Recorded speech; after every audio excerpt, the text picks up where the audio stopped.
বিশ্ব উষ্ণায়ন বা গ্লোবাল ওয়ার্মিং কি? বর্তমানে মানুষের বিভিন্ন কর্মকাণ্ডের ফলে বায়ুমণ্ডলের গ্রিনহাউস গ্যাসের পরিমাণ বেড়ে যাওয়ায় পৃথিবীর গড় তাপমাত্রা ক্রমাগত বৃদ্ধি পাওয়ার ঘটনাকেই বলা হয় বিশ্ব উষ্ণায়ন বা গ্লোবাল ওয়ার্মিং।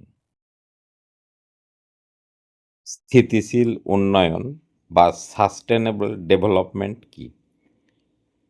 না, ভবিষ্যৎ প্রজন্মের প্রয়োজন অক্ষুণ্ণ রেখে বর্তমান প্রজন্মের চাহিদা পূরণের জন্য যে পরিকল্পনা বা কার্যক্রম গ্রহণ করা হয় তাকে স্থিতিশীল উন্নয়ন বলা হয়।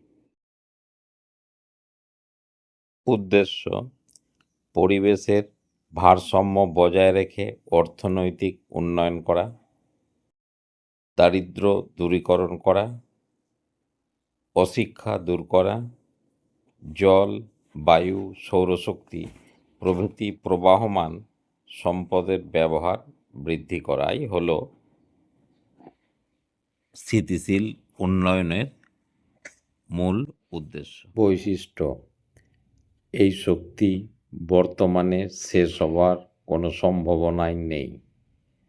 এই শক্তি পুনর্নবীকরণযোগ্য, যেমন সৌরশক্তি, সূর্য থেকে আসা শক্তি, বায়ু শক্তি, জোয়ার ভাটার শক্তি, ভূতাপ শক্তি, পারমাণবিক শক্তি, জৈব শক্তি। জৈব শক্তির মধ্যে বায়োমাস, বায়োফুয়েল, বায়োগ্যাস ইত্যাদি উল্লেখযোগ্য।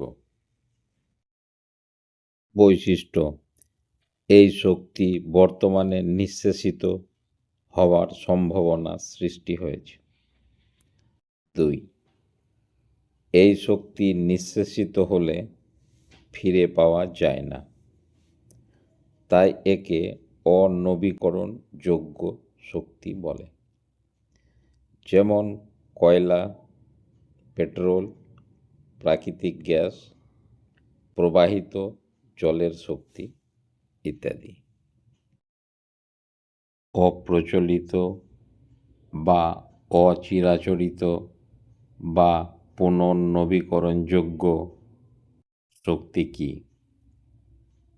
যে সকল শক্তি বর্তমান সময়ে শক্তির চাহিদা পূরণের জন্য ব্যাপকভাবে ব্যবহৃত হয় না তাদের অপ্রচলিত বা অচিরাচরিত শক্তি বলে। কোশ্চেন নাম্বার 2: প্রচলিত বা চিরাচরিত বা অনবীকরণযোগ্য কনভেনশনাল অর নন রিনিউয়েবল শক্তি কি?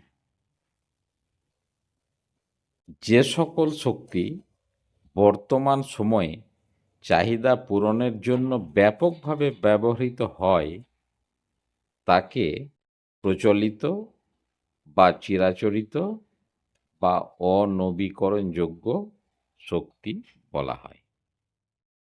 আমার এই ভিডিওটি ভালো লাগলে please like, share and subscribe.